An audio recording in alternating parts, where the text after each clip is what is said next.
이 시간 12바구니라고 하는 제목으로 함께 말씀을 나눠보고자 합니다. 오병이어 이야기는 우리가 굉장히 잘 알고 있는 성경의 이야기입니다. 예수님께서 보리떡 5개와 물고기 2마리로 5,000명을 먹이신 사건이죠. 적은 양이 불어나서 여러 명이 먹었다고 알고 있는 이 사건은 그저 단순하게 놀라운 이야기가 아닙니다. 하나님 나라의 비밀이 담겨 있는 이야기입니다. 이 사건을 잘 이해하고 예수님을 통해 우리의 마음이 모아질 때 오병이어 사건은 지금 우리 가운데 충분히 다시 일어날 수 있는 사건이 됩니다. 오늘 말씀을 통해서 오병이어가 우리 삶 가운데 일어나게 되기를 간절히 축복합니다. 성경 안에서 오병이어 사건은 예수님이 일으키신 표적 가운데 가장 중요한 사건으로 뽑힙니다. 복음서를 비교해 보면 어느 복음서에는 있는 내용이 다른 복음서에는 없고 또 2개의 복음서에 있는 내용이 다른 2개의 복음서에는 없는 등 복음서마다 차이를 가집니다. 복음서를 기록한 기자가 중요하다고 생각하는 것, 꼭 전해야 하는 것이라고 생각하는 내용이 다르기 때문이죠. 하지만 오병이어 사건은 4개의 복음서에 모두 기록되어 있습니다. 즉 오병이어 사건은 복음서의 모든 기자들이 한마음 한뜻으로 중요하다 생각한 사건임을 알 수 있습니다. 익히 잘 알고 있는 말씀이기도 하고 본문을 읽어보기도 했지만 다시 한번 말씀의 이야기를 나누어 보겠습니다. 예수님께서 말씀을 전하시며 떠돌아다니실 때였습니다. 예수님께서 병든 사람을 고치시고 하나님 나라에 관하여 지혜로운 말씀을 전하자 많은 사람들이 소문을 듣고 이곳 저곳에서 모여들었습니다. 이날도 예수님께서 산처럼 생긴 언덕 같은 곳에 앉아서 사람들에게 말씀을 전하고 계셨습니다. 말씀을 전하다 보니 어느덧 식사 때가 되었습니다. 예수님은 제자 중 빌립에게 식사 때가 되었는데 이 많은 사람들을 어쩌면 좋겠느냐고 질문하십니다. 예수님은 자신의 제자가 이 문제를 어떻게 해결하는지 알고 싶었습니다. 빌립은 나름대로 똑똑하다고 생각할 만한 대답을 합니다. 빌립은 속으로 생각했을 것입니다. 딱 보니까 인원은 이 정도 되는 것 같고 이 사람들이 최소한의 양으로 먹는다고 해도 어느 정도의 양이 필요하겠군. 그 정도의 양의 음식을 구하려면 적어도 200데나리온 정도는 필요하겠어. 하지만 그 정도도 넉넉하진 않아 라고 속으로 생각했겠죠. 빌립은 나름의 판단력으로 상황을 판단하고 적게 먹어도 200데나리온 어치의 떡이 필요하다고 예수님께 말했습니다. 이때 시몬 베드로의 동생 안드레는 한 아이가 건넨 보리떡 5개와 물고기 2마리를 가지고 오면서 이렇게 말합니다. 예수님, 이 정도가 있기는 한데 이게 무슨 소용이 있겠습니까? 한 명은 분석을 했고 한 명은 비관만 하고 있으니 제가 예수님이었으면 좀 화가 났을 것 같습니다. 누군가가 무능한 직원과 유능한 직원을 이렇게 나눈 것을 보았습니다. 무능한 직원은 어떤 문제가 생겼는지 알아보라고 하면 정말 알아만 보고 온다고 합니다. 저기 무슨 문제가 생긴 것 같은데 무슨 문제가 생겼는지 한번 알아봐요 하고 알아보고 와서 문제가 생겼다고 합니다. 무슨 문제래? 잘 모르겠습니다. 알아보겠습니다. 그러고 나서 이러이러한 문제가 생겼다고 합니다. 이러면은 또 상사가 물어보겠죠. 왜 그런 문제가 생겼대? 그러면은 잘 모르겠습니다. 또 알아보겠습니다. 그 알아갖고 와서 이러이러한 이유로 문제가 생겼다고 합니다. 그럼 상사가 또 물어보겠죠. 그럼 어떡하지? 그럼 무능한 직원은 또 대답할 것입니다. 잘 모르겠습니다. 반면 유능한 직원은 문제의 원인 그리고 본인이 생각한 나름의 해결 방안을 가지고 온다고 합니다. 이러이러한 이유로 문제가 생겼다고 하는데 이렇게 해결하는 건 어떨까요? 라고 상사와 논의한다고 합니다. 빌립은 문제를 파악하고 분석했고 안드레는 이게 뭔 소용이냐고 투덜거리고만 있었으니 사실 이들은 신앙적으로도 일적으로도 답답함이 없지 않습니다. 답답할 수 있는 제자들의 반응에 예수님은 차분히 사람들을 앉히라고 말씀하십니다. 그리고 사람들이 보는 앞에서 떡과 물고기에 축사하셨습니다. 그리고 사람들이 원하는 대로 나누어 주셨습니다. 빌립의 말대로 최소한의 양만 주신 것이 아니라 원하는 만큼 주셨습니다. 그곳에는 남자 어른만 5,000명이 있었습니다. 아이와 여성까지 포함한다면 훨씬 많은 인원이 있었을 것입니다. 수많은 사람들이 원하는 만큼 음식을 나누어 받았고 덕분에 모두가 배부르게 되었습니다. 예수님은 버리는 것이 없도록 남은 것을 모두 모으게 하셨고 성경은 그 남은 양이 12바구니였다고 기록하고 있습니다. 이 오병이어 이야기는 누군가에게는 식상한 이야기일 것이고요. 또 누군가에게는 믿기 힘든 이야기일 것입니다. 허나 저에게는 아주 가슴 뜨거워지는 이야기입니다. 여러분도 이 이야기에 담긴 의미들을 알게 된다면 믿기 힘들거나 식상한 이야기가 아니라 이 사건을 경험해 보고 싶은 마음 또는 내 삶 가운데 이루어내고 싶은 바람으로 심장이 뜨거워지게 될 것입니다. 많은 사람들이 오병이어 이야기를 들으면서 가장 먼저 궁금해하거나 머리에 떠올리는 것은 어떻게 음식이 불어났을까? 보리떡 5개와 물고기 2마리가 어떻게 불어났을까? 꺼내도 계속 나왔을까? 그런 것을 사람들이 직접 보았을까? 아니면 한 입만 먹어도 배부르게 되는 신기한 음식으로 변한 것일까? 하는 것들입니다. 성경을 보면서 우리가 궁금한 것은 그것인데 성경의 기자는 그것을 기록하고 있지 않습니다. 음식이 어떻게 부풀어 났는지, 사람들이 그것을 보고 어떤 리액션을 했는지 기록하고 있지 않습니다. 우리가 가장 궁금한 지점을 성경의 기자는 기록하고 있지 않습니다. 왜 그럴까요? 이유는 간단합니다. 그것이 중요하지 않기 때문입니다. 복음서 기자는 자기가 전하고 싶은 것 그리고 중요하다고 생각하는 것은 모두 기록했습니다. 성경이 기록하고 있는 것을 정리하면 이렇습니다. 함께 화면 한번 보실까요?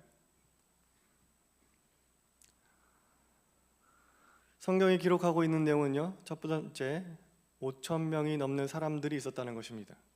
더 정확하게 말하면 5,000명이 넘는 굶주린 사람들이 있었죠. 그리고 보리떡 5개와 물고기 2마리가 있었습니다. 그리고 예수님이 축사하셨습니다. 그리고 원하는 만큼 나누어 주셨습니다. 그리고 12바구니가 남았습니다. 오병이어 사건에 대해 복음서 기자가 우리에게 전하고 있는 팩트는 바로 이 5가지입니다. 즉 우리가 집중하고 관심 가져야 할 것은 음식이 어떻게 부풀었을까가 아니라 바로 이 5가지 사실입니다. 우리는 이 5가지에 집중할 수밖에 없고요. 또 집중해야만 합니다. 2000년이 지난 일이기 때문에 기록되지 않은 것에 대해서는 알 수가 없고 상상의 날개는 말씀을 읽는 우리에게 흥미는 더할 수 있지만 결국 진리는 기록된 말씀 안에 있기 때문입니다. 많은 사람들이 모여 있었습니다. 그것도 끼니 때가 된 배고픈 사람들이 말이죠. 당시의 배고픔은 지금 우리들의 배고픔과는 차원이 달랐습니다. 먹을 것이 귀했던 시절을 경험해 보신 어르신분들은 더 잘 아시겠죠. 2000년 전 사회는 끼니를 거르는 것이 흔한 일이었습니다. 식사를 한다고 해도 지금처럼 여러 반찬이 있는 그런 식사가 아니었습니다.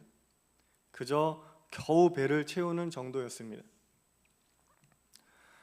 성경에 나오는 떡과 물고기도 우리가 생각하는 그런 음식이 아니었습니다. 우리는 떡 하면 예배 후에 나눠드리는 백설기 같은 떡을 생각하지만 성경에 나오는 떡이라고 하기에도 그렇고 빵이라고 하기에도 그런 그저 반죽을 구워낸 딱딱하고 질기고 싱거운 목이 메이는 음식이라 생각하시면 됩니다. 때문에 생선을 함께 먹었습니다. 여기서 말하는 생선도 우리가 아는 맛있는 그런 생선구이가 아니라 소금에 절여 말린 생선을 생각하시면 됩니다. 떡이 딱딱하고 뻑뻑해서 목이 메이니까 짠 것을 함께 먹은 것이죠. 또한 소금에 절였으니 보관하기도 편하고 오래 먹을 수도 있었던 것입니다. 맛으로 먹는다기보다는 살기 위해 먹는 음식이라 할 수 있습니다. 그런 일상을 보내던 시절에 굶주린 사람 5,000명이 모여 있었습니다. 영화에서 보신 적 있으실 텐데요. 전쟁이나 기근으로 굶주린 사람들에게 갑자기 소량의 음식이 주어지면 어떻게 행동하던가요? 공권력이 개입하지 않으면 서로 차지하기 위해서 다투고 경쟁하기 마련입니다. 심하면 서로를 죽이기까지 하죠. 다행히 말씀 속의 상황은 그 정도의 굶주린 상황이 아니었다고 하더라도 말씀에 기록된 원하는 대로 나누어 주셨다는 말씀을 우리는 기억해야 합니다.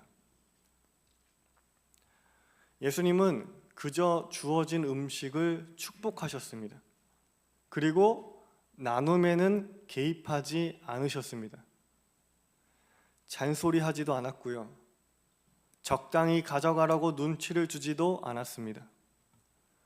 공권력처럼 힘이나 권력으로 통제하지도 않았습니다.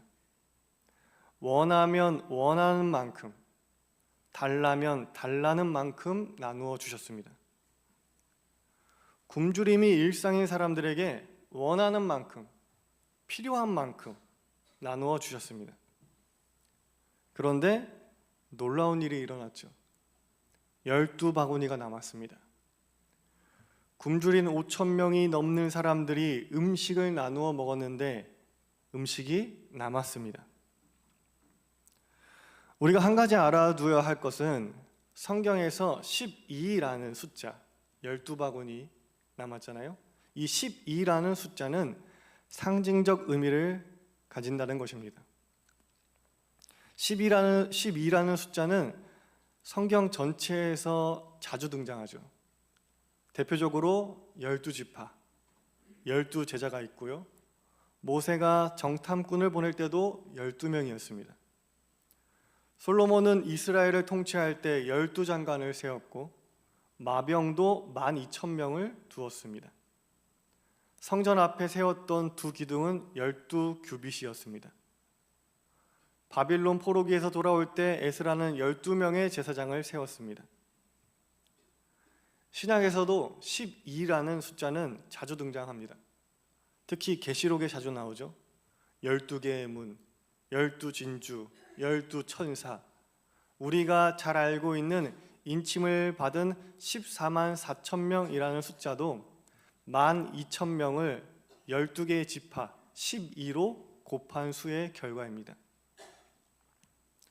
한국 사람들이 숫자 4하면 죽을 쌀을 떠올리면서 죽음과 부정적 이미지를 갖듯이 유대인들 또한 이 12라는 숫자를 보면 떠올리는 이미지가 있습니다. 바로 완전함입니다. 유대인들에게 숫자 3은 하나님을 뜻하는 완전수입니다. 그리고 숫자 4는 동서남북, 세상을 뜻하는 숫자입니다. 3 곱하기 4는 12죠. 그래서 12라고 하는 숫자는 하나님의 통치가 온 땅 가득한 상태를 나타내는 숫자입니다. 즉 12라는 숫자는 성경에서 완전함을 의미합니다. 즉 12바구니라 함은 물리적인 양을 말하는 것이 아닙니다. 모두가 배불리 먹고도 완전하게 남았다라는 상징적인 수로 볼 수 있습니다. 모두가 배불리 먹긴 했는데 아슬아슬하게 겨우 남은 것도 아니고요. 너무 많이 남아서 낭비하게 된 것도 아니라 모두가 충분히 배부르게 먹고 남은 것도 완벽했다라는 뜻입니다. 12바구니가 남은 것, 이것이 오병이어의 핵심이라 할 수 있습니다. 12바구니가 남는 것은 그 어떤 세상 부와 권력으로도 결코 행할 수 없는 일이기 때문입니다. 생각해보면 세상 물질과 돈과 권력으로 5,000명을 먹이는 일은 일도 아니죠. 굶주리는 5,000명에게 200데나리온 어치의 떡을 나누는 일은 당시 로마의 귀족이면 누구나 할 수 있는 일입니다. 더욱이 로마의 황제라면 어떨까요?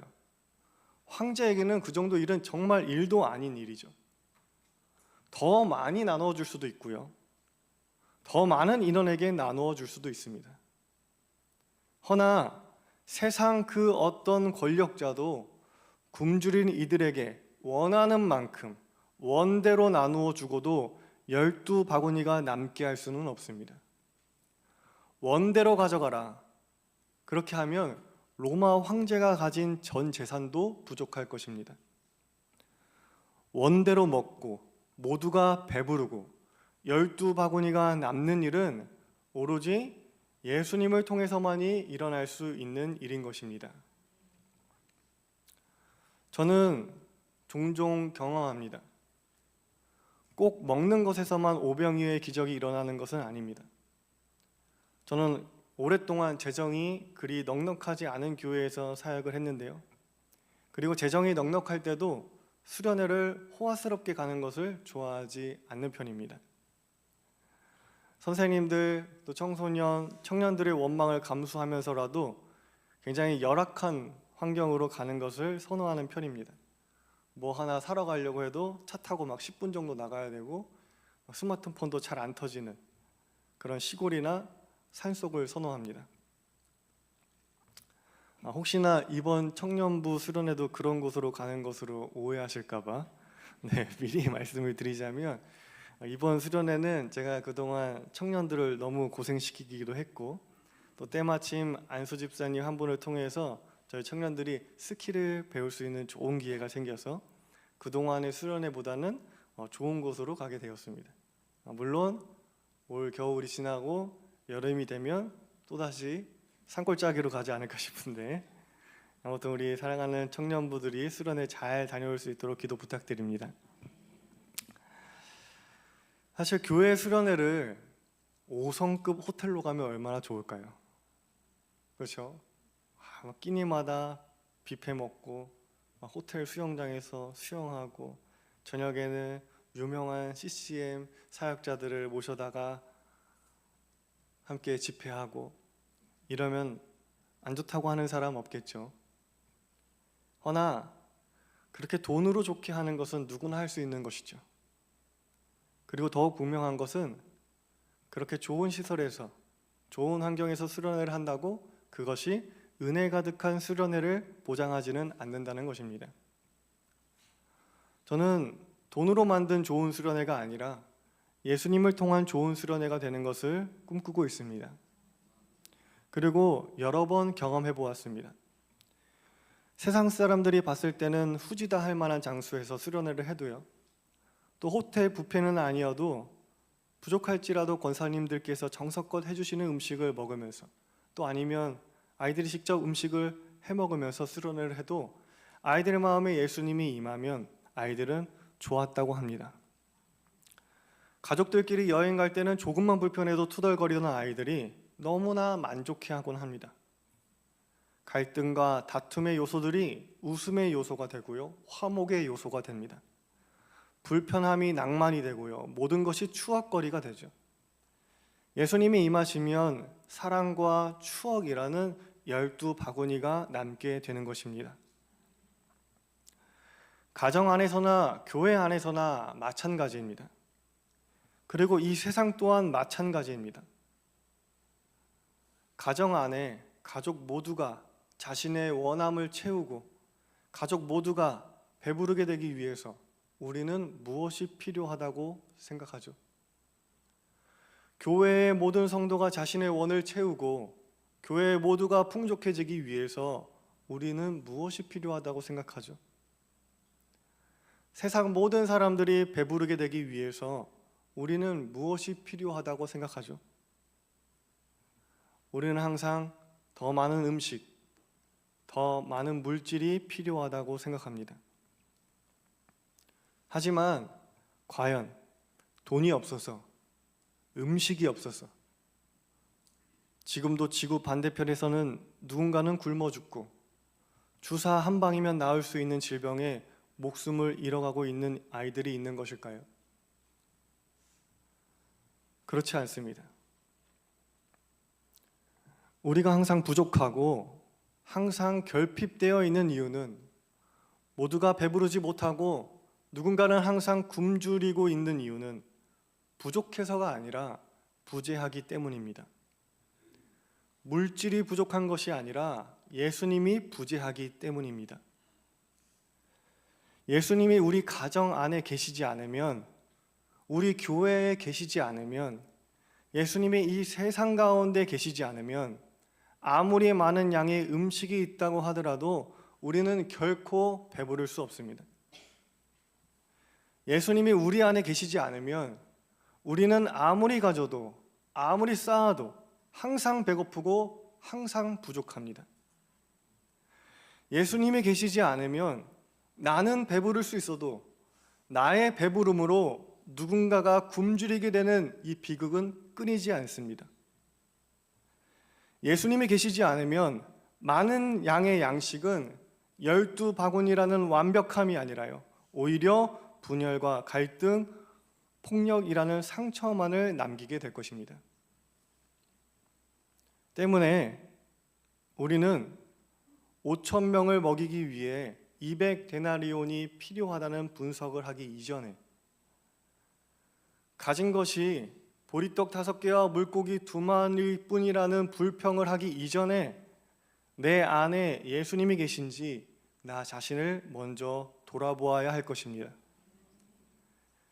예수님이 우리 안에 계시면요, 풍족하지 않더라도, 화려하지 않더라도, 보잘것없는 것이라 할지라도 그것으로 나와 나의 가족들, 나의 이웃들, 세상 모두가 배부르고도 12바구니라는 완전함이 남게 될 줄 믿습니다. 예수님을 통해서 우리의 가정에, 또 우리의 교회에, 그리고 이 세상에 오병이어 사건을 오늘의 사건으로 재현하는 우리 모두가 되길, 예수님의 제자들이 되길 간절히 축복합니다.